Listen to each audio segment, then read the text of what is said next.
I remember when I lost a book and my mom had to pay it. When my mom paid it, I found the book.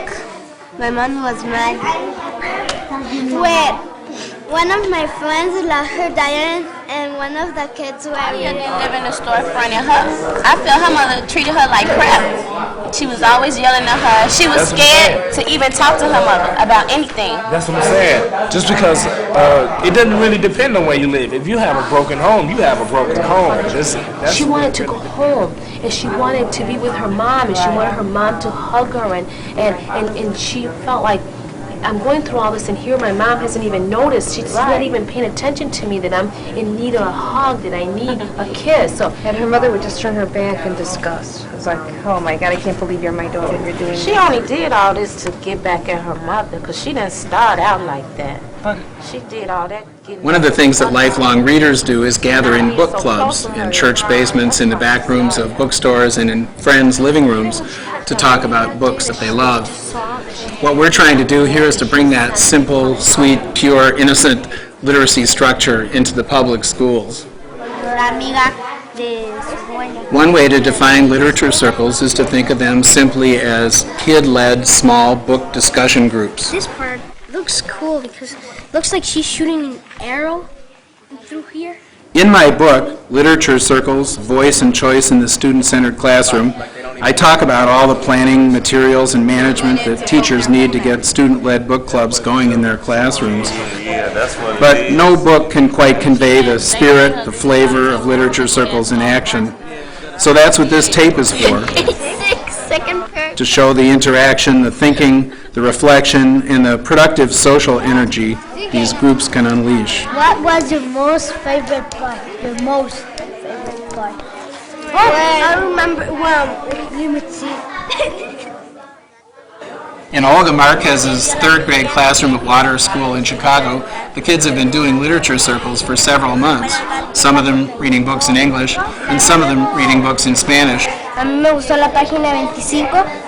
In the primary grades, kids typically read a whole book and have one meeting where they discuss what their responses have been. Get into your groups. In grades from about 3 up, we like to have kids who are reading chapter books meet several times along the way so they can compare notes and share ideas with their friends.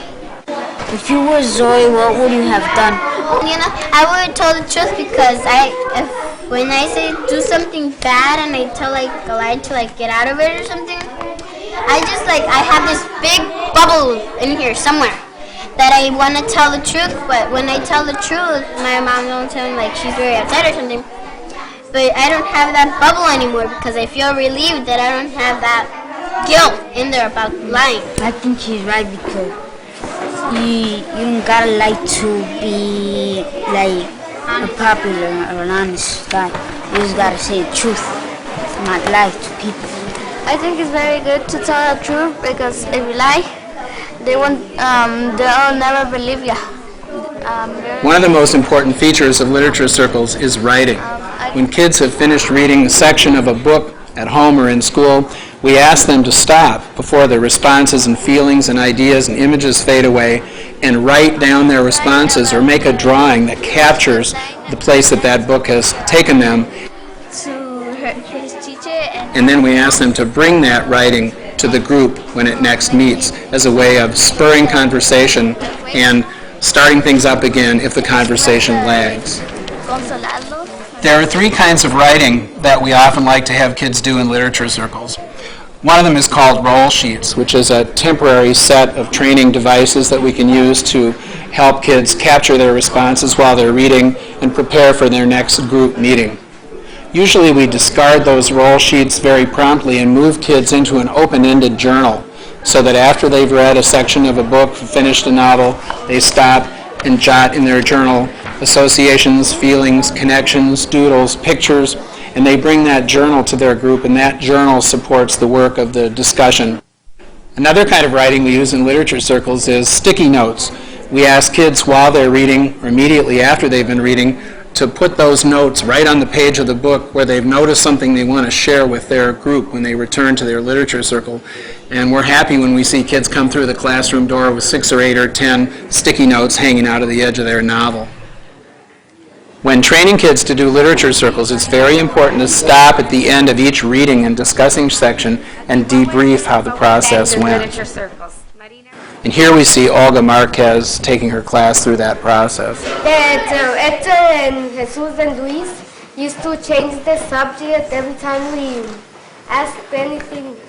Okay, so we need to stay more on what we're doing, okay? We're talking about the book, then we need to be talking about the book, not about what happened at wrestling or whatever. Trash your house, of course, right? Tina Piano's 11th grade students at Best Practice High School in Chicago have been working with literature circles all year long and have been developing their own variations on the process. They crossing the border. Why they dropping water and I don't know. like a beetle in the convertible? Let's listen for a while as these students discuss Journey of the Sparrows by Fran Leeper. It could be the 50s or the, or the 1990s. What that supposed to beat them up in the creek? But that's her. You remember on the front, that's like her being a bird, right? So that's why I drew her. There's other people going to Mexico, and this them coming in the U.S. That's U.S. Customs. Hey, but tell you something that really tripped me out in the book. What? That's when she talking about, she saw Jesus hanging over the wall, over the thing, and she described him as that. Like normally just says picture of Jesus, she described him as having all other characteristics. And don't you seem a little bit racist now? Mexico, you see like a lot of Jesus, but they're like, they're brownish, Yeah. and like, I don't know, I think it made her feel like kind of different, weird, seeing a white Jesus. The father died, right? That's the part that confused me. They talked like he was actually in the crate with him. They like talking about him, she like remembering things about her father. They got me confused as heck. They talking about, I'm like, okay, is he in the car with him? What I want to know is, are they going to go back to El Salvador or? They said, the girl Beatrice earlier said, I think it was on page 15, they'll be killed if they go back. Yeah, and if they do, like, they can get caught. The immigration people catch them. Better than getting killed going back to Mexico. They'll send you back there. They catch you anyway, Jermaine. It's a risk that I have to take. So what does everybody think about the crossing the border part? With her and her little brother and her older sister and a friend, Thomas. Probably a little friend, but anyway, what do y'all think about that? I think to me it was like scary or whatever, cause I don't know, cause they could have got caught. At one time they could have got caught, but I don't know. It was scary to me. Kareem? Well, it was kind of scary, but like, having friends, like personal friends and family members who have gone through that, so it's like, I don't know. Yeah. And friends, a lot of my friends. You have to leave Mexico and come to, Yeah, I mean, it's messed up over there, Actually, I don't know. But if you watch the honestly, yeah, it's kind of messed up. it's one thing to pick up and leave and go somewhere, but it's another thing to be running away from somewhere. Well, yeah. I mean, Mexico, they home, even though there's some crazy stuff going on there, that's going to always be where their roots be traced back to, so. The role of the teacher in literature circles is different from other parts of the day. Here, the teacher's job is to facilitate the work of the groups to make sure that the students are able to operate effectively. Why does she wear blue eyes? Most of the time, this means just checking in, managing, helping out.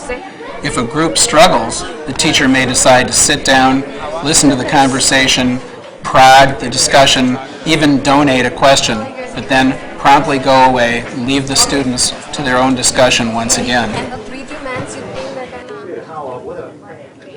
This group of Chicago parents is gathered on a Saturday morning. Their parents at several schools where literature circles are happening in their kids' classrooms, and they've come to experience the process for themselves. Did you get it right away that it was switching from the voice of the mother to the voice of the son? That's what we were talking about. It confused us a little bit. It was like confusing because it was. For me, I had to read it a couple times, and that's why I'm still like in the beginning because I went over the book and I looked at it and I started reading it and I said, what? And I had to go right back and start reading it again. I think I laughed in the book. I cried in the book. Boy, did I cry. It was really an enjoyable book to read. Looking at this kid growing up, he was confused, and I questioned all the way to the end where he wanted to be. Did he have problems, or did he try to understand what his mother was as far as race, because he'd rather have had more of the white persuasion where he could have fit into the white world, and so all those things he did more rebellious, you know. Can you imagine someone telling you your mother's dead by telling you, we got 3 rooms of furniture that you could have? They didn't tell her that the mother was dead. And Rachel was, remembering how her mother cried, and how she could hear those sounds, as up to writing this book, how the mother cried. So, I mean, it makes you feel like, yes, she got through this, and what can you do? That's just how it was for her. So if you look at writing, if you want to be a writer, I had that in thought you could say to people, and I mean, even I talk to a lot of people about writing. You need to write a book on that. And the more I repeat it, and even this and other things that I read, I begin to think, well, now I can tell, I got a story too. I can tell. First chapter, you still waiting for it? Page 7. Yeah. I think the literature circles has helped them become readers. They're starting now they like the small books still, the picture books, but now they're tending to read more chapter books, and they ask me, teacher, I read all these chapter books, are you going to put more in? What I really like and what I like to see is how they're responding to the books, how they're connecting personally to it, and how they're making connections between that and other things we've read, or that and a movie they saw, or that and what happened to them when they were in 4th grade. We just get different opinions from everybody, and it's like, oh yeah, that was cool, It's exciting because you're like, oh, did you know, did you read this? Did you know what happened? It's interesting. So different people have different opinions about it. Like, do you think what he's doing is right? Before we didn't like talking together, like just the boys talk with the boys and the girls talk to the girls. But now the boys and girls talk together. They love being able to just sit around and just talk, because that's the best thing they do. And they love to share books, and they argue, it's a nice thing to see. We just argue about the book. They try to bring it to real life. And we say if we agree or disagree. Because it's their time to discuss, it's their time to talk about something that they're doing together. Reading circles don't necessarily have to be just for children. Well, it's really fun. We read books, we exchange them. I share with Ms. Brown now. The television's not on. It's not on because we're telling the kids, turn the television off, you got to do your studying. But seeing us read, and particularly me, I'm sure, seeing us read for some makes them more involved with reading, and she's turning the television off on her own, rather than counting on us to tell her to turn the television off, and she's engaging in reading, and that's been a plus for me. The big reason we're doing literature circles in school is because we want kids to become lifelong readers. We have to immerse them in activities that pave the way toward that end. A fun, friendly, wide-ranging, open-ended conversation about the story in the book, the characters in the book, and the places that book takes them. They've got to be marinating in books every day. They've got to be talking in books. We've got to give them a realistic opportunity to fall in love with books for the rest of their lives. Before, we didn't go much to a library and we didn't like to read, but now that we're doing this, we want to read more, and even when we're not doing this, we take any book out and we just read it. And sometimes teacher gets mad at us because we don't really want to stop reading it, and well, we get in trouble for that.